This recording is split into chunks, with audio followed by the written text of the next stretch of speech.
pleased to welcome Tom Perera, who is giving a talk tonight on epic survival and wildlife in the Antarctic. And I won't go into the details of the talk. He's here for it.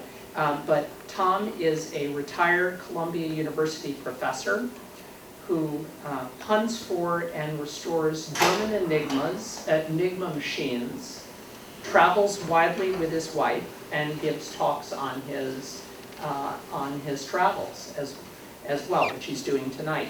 And he has also started the Enigma Museum, and he has some cards for that there if you want to learn more about enigmas. You can learn all about it there.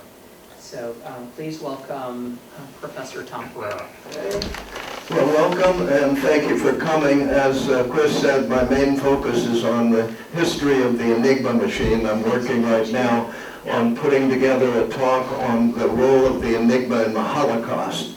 Nobody has really looked deeply into that, and that's my primary focus. But being retired and having sold a few Enigma machines, I have enough money to go traveling with my wife, and I have gone to Antarctica twice, and the Arctic did the Northwest Passage once. And I'd like to take you along on this trip to Antarctica, the latest one, about 3 or 4 months ago. I think you'll find it interesting. It's an amazing place. The Antarctic is an area that extends from the tip of Argentina downward. And you can see down in here, this is our little boat. It's the National Geographic exploration ship Orion.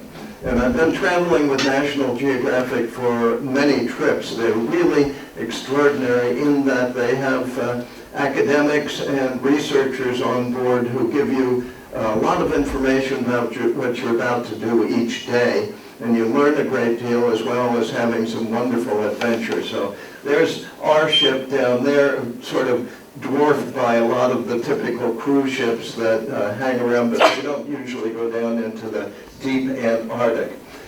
We started out going through the Tierra del Fuego National Park, Land of Fires, as it was called by the first explorers, and it's an interesting place. This is Ushuaia, at the very tip of Argentina, and just sort of a small town, maybe about the size of Rutland or so.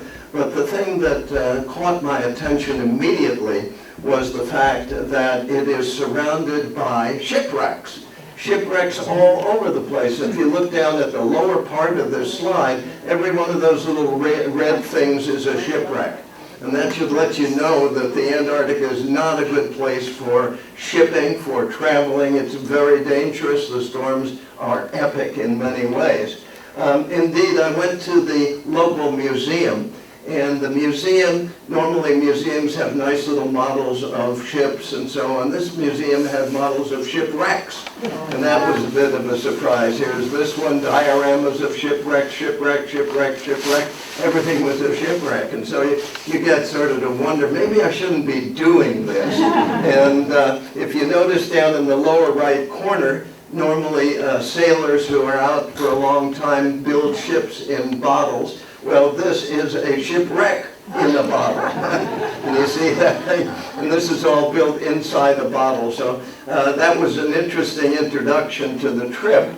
Then we had a briefing on board. Normally a briefing on a ship simply tells you where your life vests are located and how to find your lifeboat. And that was done over here. But they also pointed out that in back of them were these blue barrels, 55-gallon barrels, and each of them contained the survival equipment for 10 people.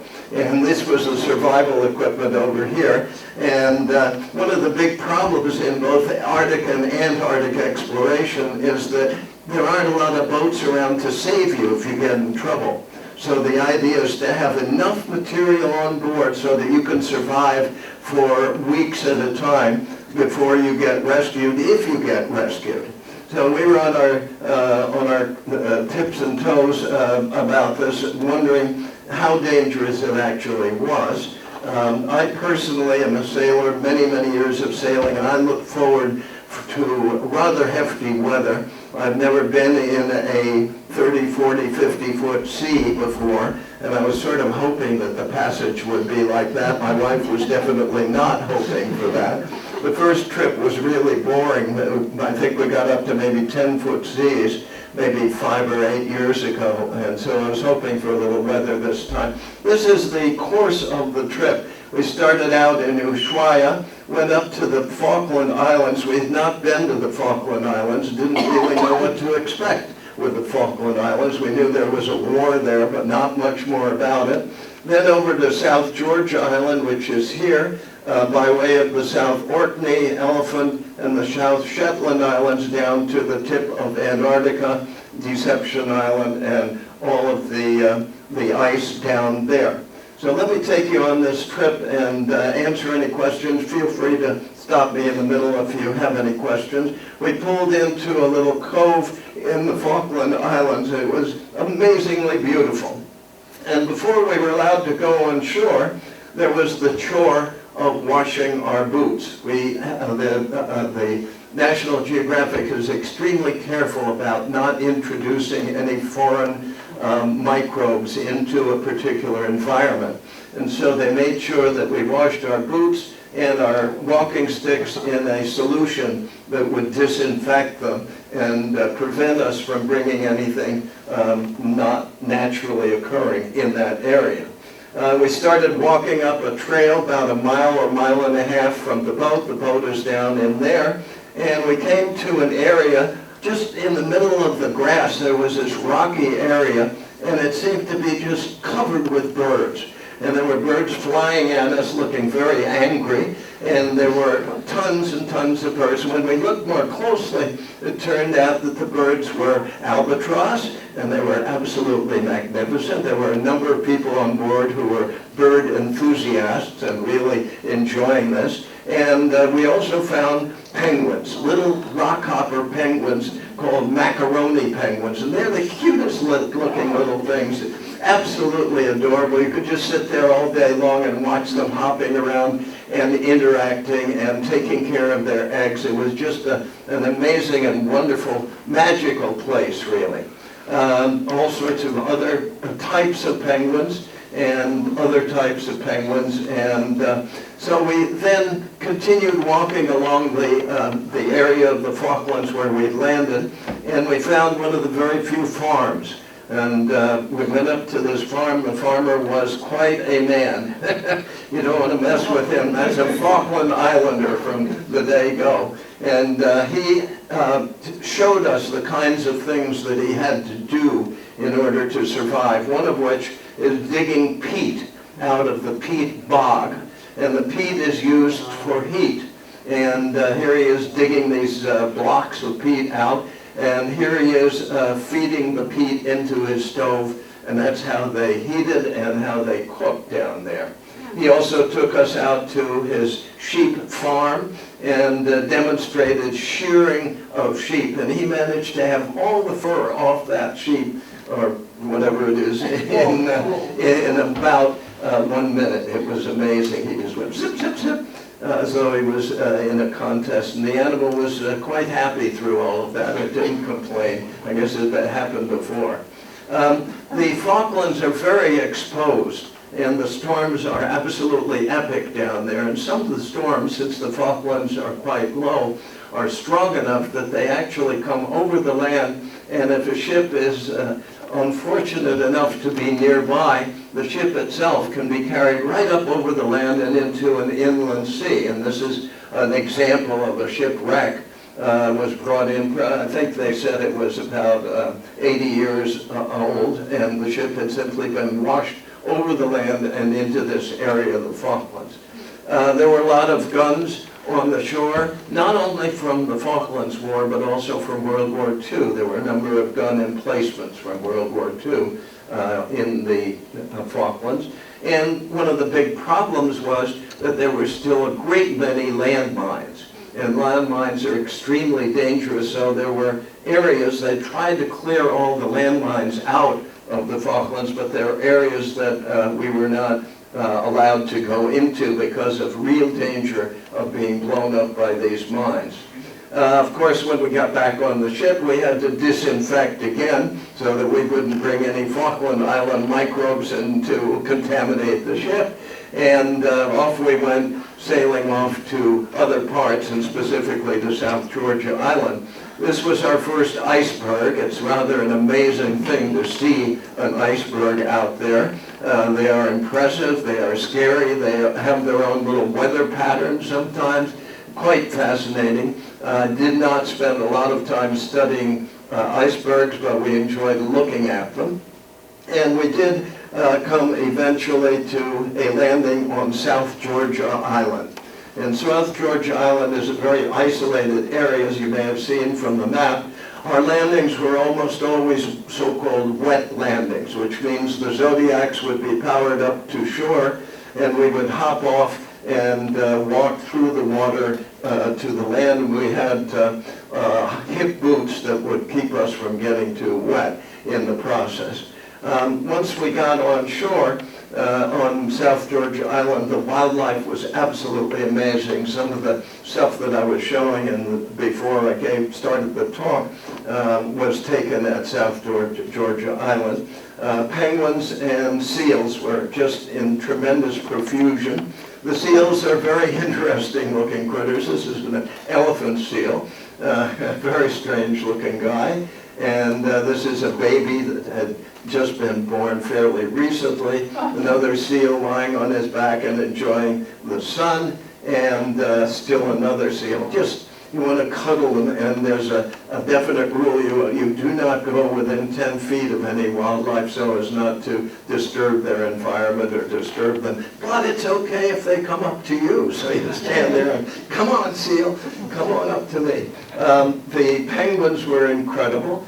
Tremendous numbers of them, seals hopping around in among the penguins. And some of the penguins looked rather bored with us. Sort of a haughty penguin there looking at us and saying, those are just tourists, I'm not interested. Many of the penguins had baby penguins with them. The little brown things are yearling penguins. We talked about them, the guides talked about them as the oakum boys, I guess from the color of their fur. And the oakum boys would follow Mama around in hopes that Mama would deign to feed them. And here Mama is reaching back and feeding this little guy a little something. Absolutely adorable. You could just sit for hours and watch them. This guy looks really, really miserable, like he's done something horribly wrong. And this is an interesting, Mama's over here saying, I don't know this guy. And here's this little guy saying to Mama, I want to fly like a real bird. And of course, penguins can't fly, but it's a really cute attempt on his part, I think. There were over 250,000 penguins in this one area on South Georgia Island. Just tremendous, tremendous numbers of them. And every once in a while a seal, and the seals do occasionally eat penguins, so they're a little careful of these guys, but not all that careful because the seals are sort of sleepy guys and they don't move too fast. This is an elephant seal, and a very strange looking critter with that nose sort of hanging down like that. And these are elephant seals that are having a little disagreement. The male elephant seals get into disagreements about female elephant seals. And you can see they're definitely not happy with each other. And yet, our group went walking by them and over to visit the penguins. Here's some baby seals. Very cute little guys.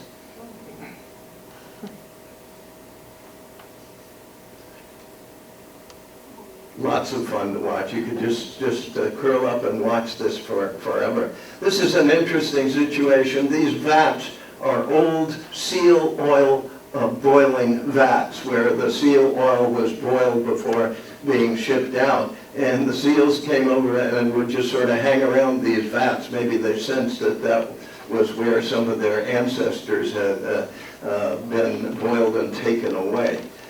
This is a baby albatross. If you look really carefully off in the grass, sometimes you see things like this. And we moved on to cold areas in South Georgia where these penguins, chinstrap penguin, and these penguins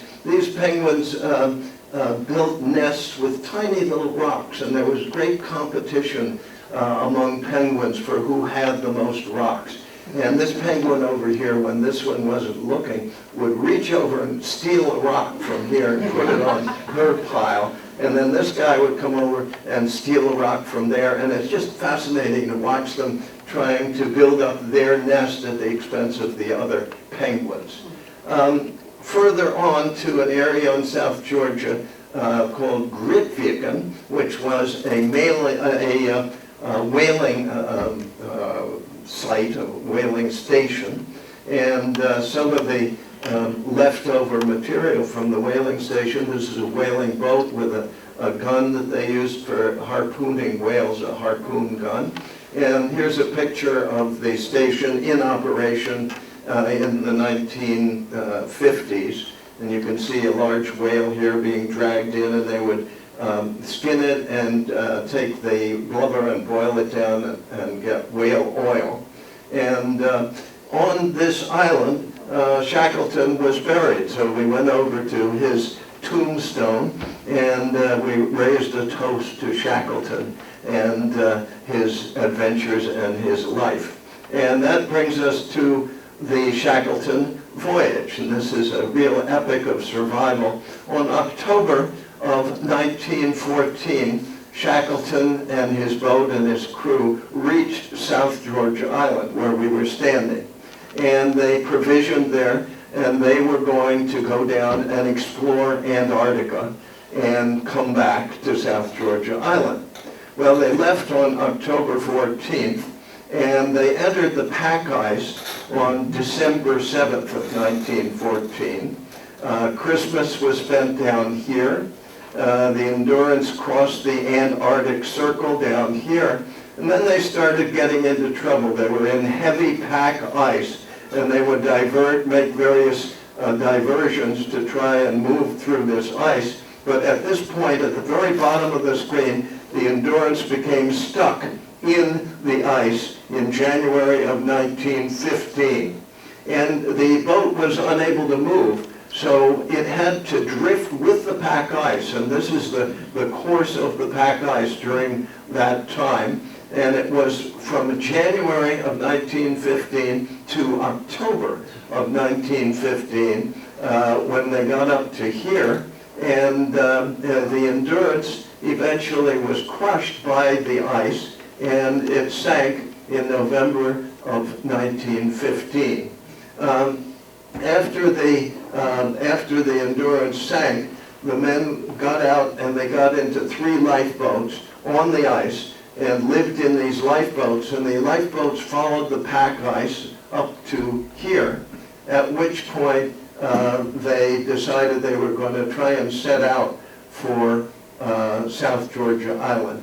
First they had to get to Elephant Island, which is right here, and then they would try and make a dash for South Georgia Island to get some help.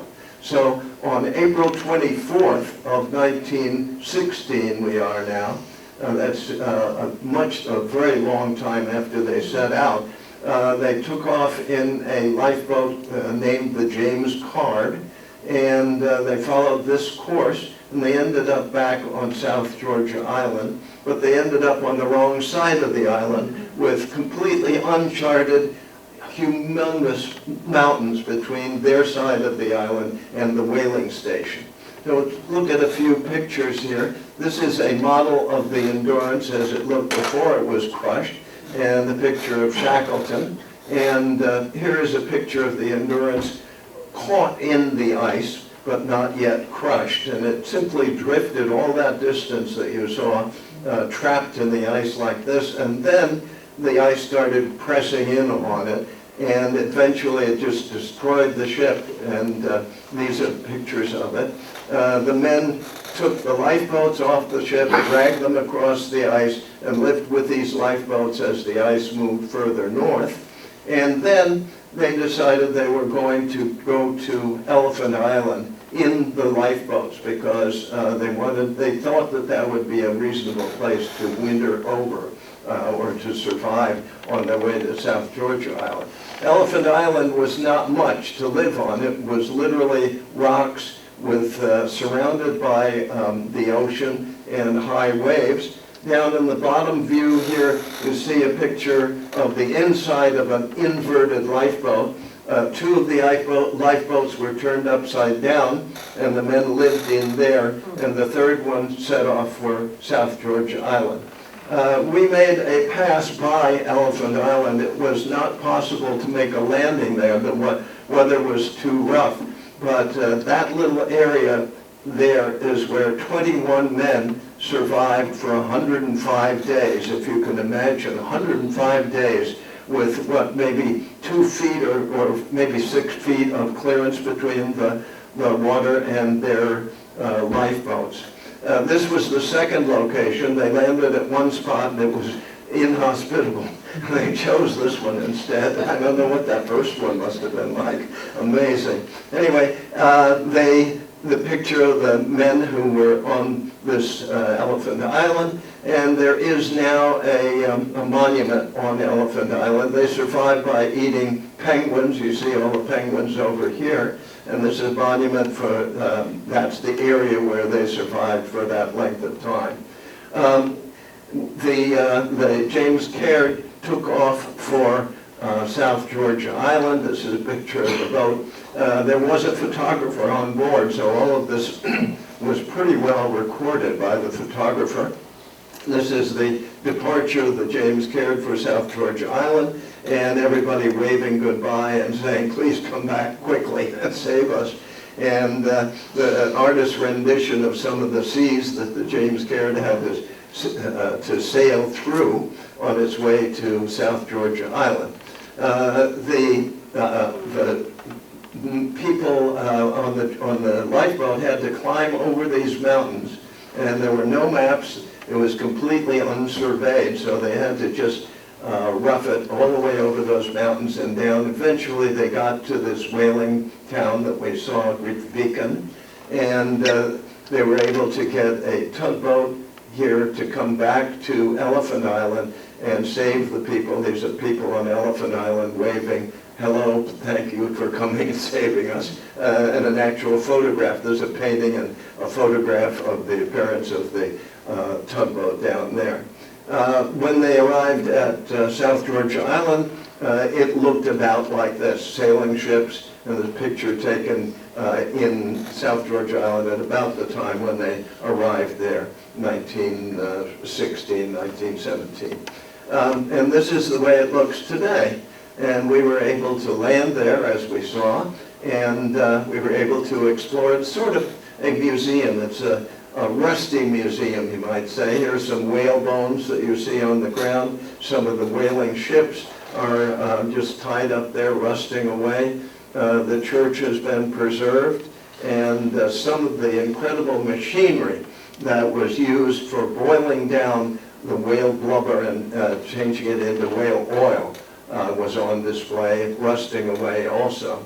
There was, at that point when I was there, an expedition had set out to try and locate the actual ship, Endurance, the pieces of it that had sunk and was underwater, and they were hoping that the lost photographs that were left on the Endurance, some of the photographs that had been taken were not removed by the photographer, and it was hoped that they would find those photographs. And I don't know whether they've had any success at that or not, but everybody was excited about that expedition.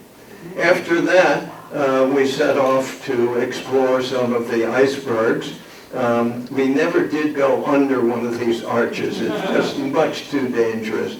Even the collapse of one of the blocks of ice up here, if you're this close in a zodiac, can be extremely dangerous. So we were very careful not to endanger ourselves in that way.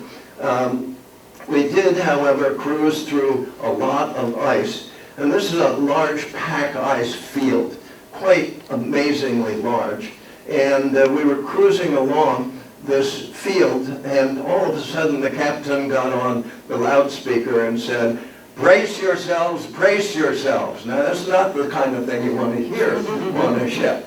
And we did brace ourselves, and sure enough, the ship aimed for the pack ice and started crunching into the pack ice. And this is what it looks like when a large ship is cracking open the ice. And that is not little pieces of ice. Those blocks are about 10 feet high. And eventually we got to this point where it couldn't go in any further. And the captain wasn't satisfied. So he dropped the ship in reverse and he backed out. And you can see some of the rust off the ship here in the area that we poked into the ice. And he backed out and he went out into the open water and did a 360-degree turn to pick up speed. And by God, he started again. And this time, he's heading for the same spot, and he's going to go deeper into the pack ice. And if you watch this little spot up here, when you can't see where we're poking into the ice, you can see that the boat is still moving by watching that spot. Just watch that little area there. And right about now, we hit the pack ice, and we're still going, and we're still going, still going, and still going. So we're deeply embedded in that pack ice. Not a great thing after having read the story and seen the story of Shackleton. And here's the boat embedded in the pack ice. The ladder is lowered, and they bring out snowshoes and cross-country skis. And we start snowshoeing and cross-country skiing across this pack ice a couple of miles. They also drop a line from the front of the ship so people can have really silly pictures of themselves on the end of the line as though they're pulling the ship. I couldn't resist, I guess it was silly. Anyway, eventually everybody got back on board and the captain dropped the engines into full astern. You can see the engine controls here, full astern, and nothing happened. And we're, one of the wonderful things about the National Geographic exploration trips is that the bridge is always open to anybody at any time, no matter what's going on. So those of us who are interested are hanging out at the bridge and watching this process. And somebody asked the captain, are we going to get out? And he said, yeah, no problem. The longest I've ever been stuck in the ice is 2.5 hours. And so he kept doing this, and he'd move the rudder back and forth to try and wiggle the back of the ship as he headed in reverse, and nothing happened. And then he decided, well, we'll try something else. And he activated the pumping mechanism of the ship, which moved water ballast. This is the bow of the ship. Here's the ship here. The bow is here. The stern is there. He moved water ballast from the bow to the stern. You see that green column there? All the water is now in the stern. Then he would pump it all the way up to the bow, and that sort of rocked the bow of the ship down and up and down and up, and still nothing happened. And so the crew got off with pickaxes and shovels, and we were looking down at them, and they started trying to dig the ship out of the ice. And I thought to myself, this looks a lot like Shackleton. And that was indeed one of the pictures of Shackleton's crew trying to dig the ship out of the ice. Well, they did more digging, and finally they got the heavy-duty fire hoses out. And they sprayed down the side of the ship with warm water, engine-warmed water, and eventually they were able to make it slippery enough so that the ship was able to back out. But we set a new record of 3.5 hours stuck in the pack ice. And you can see it starting to close in behind us over there. Quite an interesting and exciting part of the trip. And here we are backing out, leaving the people on shore, waving to them as though we were waving from the Shackleton expedition. We got them all back on their Zodiacs and got them back into the ship, and it was a very exciting time. Apparently programmed as part of the trip, the captain has done this before, but it was a surprise to us and quite an adventure. Some of the ships that have done this have not been so lucky. Here's a ship showing ice damage. And what has to happen when a ship's been damaged like that is that the side of the ship, the metal plates on the side of the ship, have to be cut out what you see down here, and then new plates welded back in order to repair the ship. So I was a little surprised that they would risk the ship with that, such an active attempt at crushing into the ice. This ship is not designed as an icebreaker. It doesn't have a double bow, double hull. And for that reason, it was a little bit exciting. Here's the captain again, looking very happy to be sailing. And he has another trick up his sleeve. He's going to now try and navigate us down this channel and around through this tight little passageway and over into here. We're now in Antarctica. And this is the way it looks from the ship. He's aiming for this area, and it looks just solidly closed off with ice. But he made it through. This is a closer view. We're going down right through there, and eventually around to the other side. When we made it around to the other side, we ended up on at a research station, and were able to go on shore and look at some of the things that were done. This research station was used during World War II to send weather reports to the Allies, and as radio antennas and some generators, sled dog sleighs, and lots and lots of penguins. Here's another location fairly nearby. It's a volcanic island. This is all volcanic ash, and there's also a whaling station. And these are the whaleboats that were left behind after one of the eruptions, and some of the tanks that were used for boiling down the whale oil. And this is a tractor, believe it or not. You can see the steering wheel here, and the seat here, and the cleated treads on the side. And this is after one of the eruptions. A fairly active volcanic island, and the eruptions throw a lot of this volcanic ash up in the air, and it drops down and buries most of anything that's there.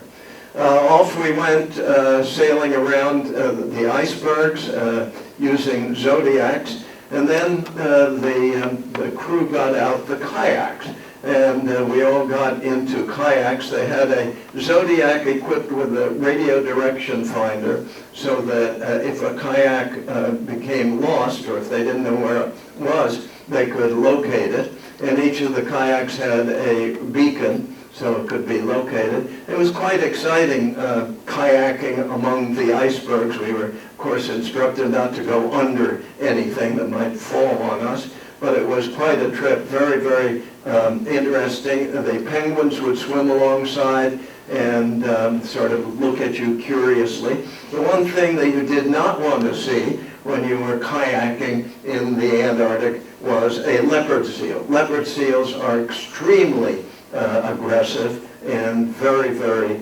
well equipped with teeth, as you can see with this guy here. We did see one leopard seal and stayed very far away from him, but leopard seals are major predators in the area, and here's a picture of one about to have lunch of a little penguin. Another picture of the kayaking in the waters around the end of the Antarctic Peninsula. And at this point, we were given a lecture. We were actually given lectures every evening, sometimes during the day, but this lecture was a lecture on what happens to you when you go into the water at 32 degrees. The water temperature was actually a little below 32 degrees because the salt water freezes at a lower temperature than fresh water. So the water's a little below 32 degrees, and asked, what do you think happens to you? How long can you stay alive in water in that kind of temperature? And we all sort of thought, well, maybe if you were lucky, 10 minutes. And they described the 1-10-1 principle, which is it takes you 1 minute in order to get your breathing under control in that temperature of water. Then you have 10 minutes of meaningful movement, after which you can no longer move. And then you may indeed stay alive for up to an hour before you become unconscious, and the way to maximize that time is to minimize heat loss. So that was all interesting and academic, but the next day, the captain jumped into the water off the ship, and here he is jumping into 31-degree water. And they invited all the rest of the people on the ship to jump in. The next person to jump in was the cook, and he jumped in, and then a couple of tourists decided they were going to jump in. I just can't imagine what that had to be like.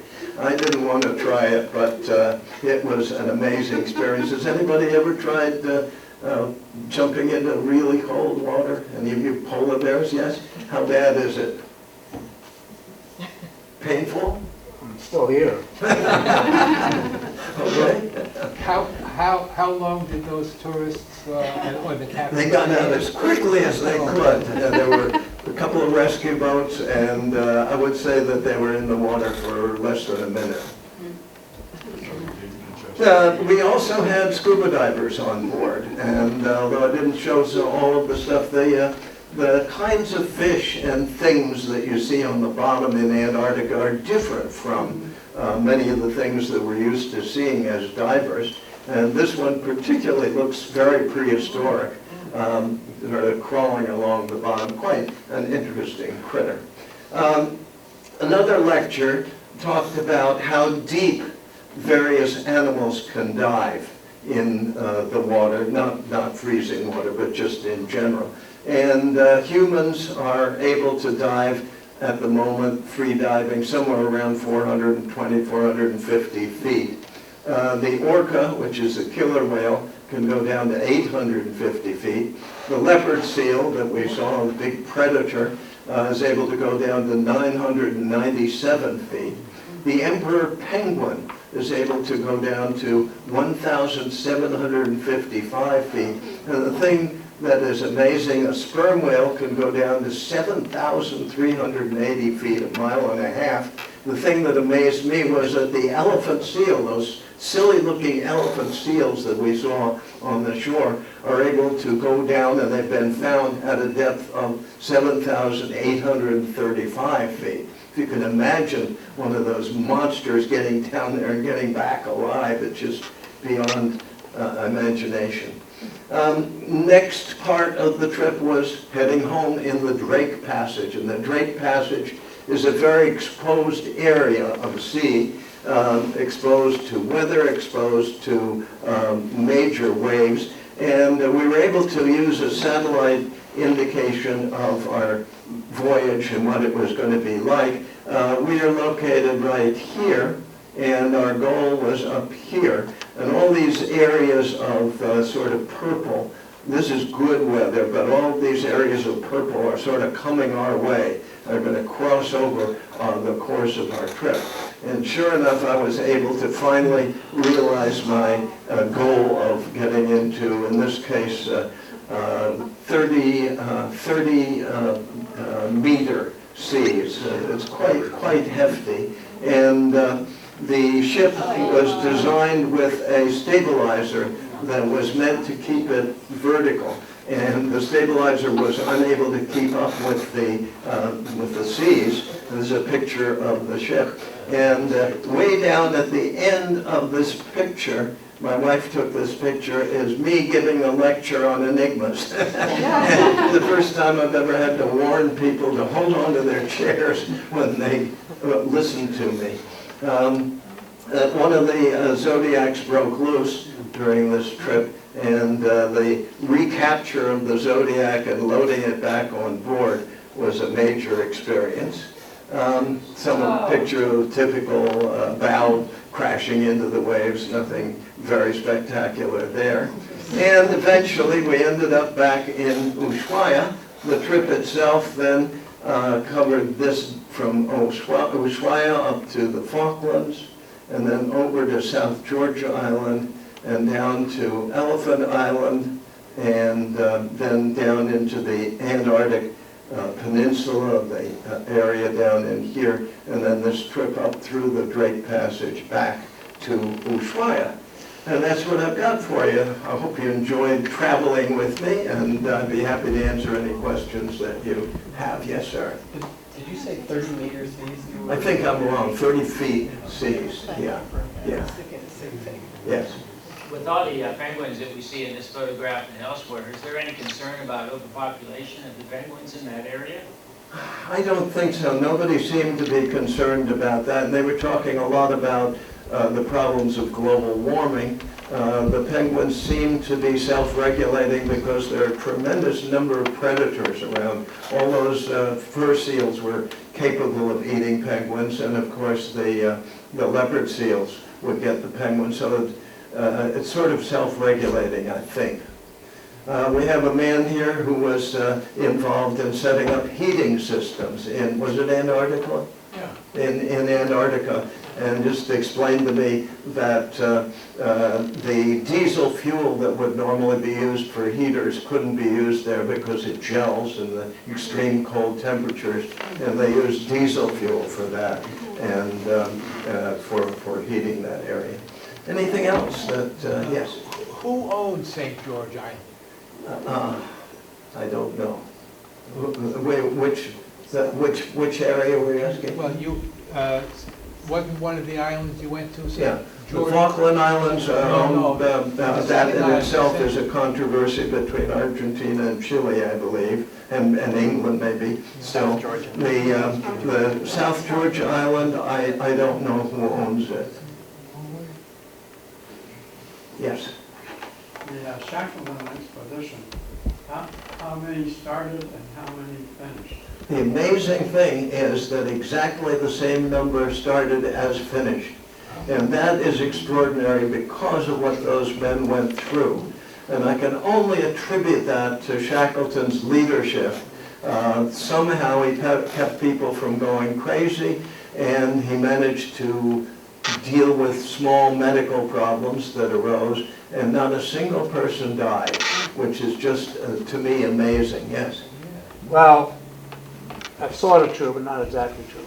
Okay, because Shackleton had actually two expeditions going. He had the Trans-Antarctic expedition, which he was in charge of, but in order to support that, he had a Ross Sea expedition on a boat called the Aurora. I'm reading a book about it now. And those men were abandoned by the Aurora, and some of them died. And so Shackleton, after he came back and got the men off Elephant Island, had to go back and get the men on the Ross Sea expedition. So they were there to lay depots so that as Shackleton theoretically was crossing Antarctica, he was going to run out of supplies and he would run into these depots where they had supposedly stocked supplies. So he didn't directly command those men at the Ross Sea, but they were part of his expedition. Right. So it's sort of a part of his expedition that doesn't get talked about very much. Okay, so all the people on the Endurance survived, but the people on the Aurora did not, and that was under Shackleton's control to some extent. Well, I still think it's amazing that he was able to keep his people, the Endurance people, alive and not going crazy. In those overturned lifeboats, he had a couple of people had musical instruments. They sang a lot, and there are wonderful stories about how they survived. You should really read that. Many of the Shackleton stories. Anybody else? Yes. Did you know that his grandson lives in Bridgewater? No. Wonderful. Is that right? Thomas Shackleton, and he owns a furniture making business, and he has a little. It almost looks like a little shrine to his grandfather on the side of the room. Wonderful. We should add him here to give this talk. Well, thank you all for coming. I appreciate it, and hope to see you again, Enigma, in the future on an Enigma talk.